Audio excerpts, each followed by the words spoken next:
بسم الله الرحمن الرحيم وإذ قال ربك للملائكة إني جاعل في الأرض خليفة قالوا أتجعل فيها من يفسد فيها ويسفك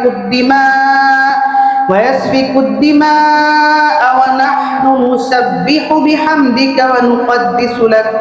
قال إني أعلم ما لا تعلمون وعلم آدم الأسماء كلها ثم عرضهم على الملائكة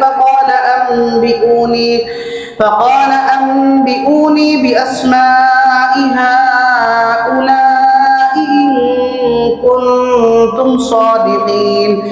قالوا سبحانك لا علم لنا إلا ما علمتنا إنك أنت العليم الحكيم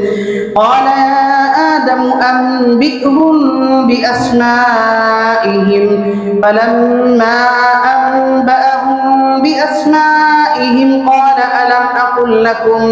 قال ألم أقل لكم إني أعلم غيب السماوات والأرض وأعلم ما تبدون وما كنتم تكتمون وإذ قلنا للملائكة اسجدوا لآدم فسجدوا إلا إبليس أبى واستكبر وكان من الكافرين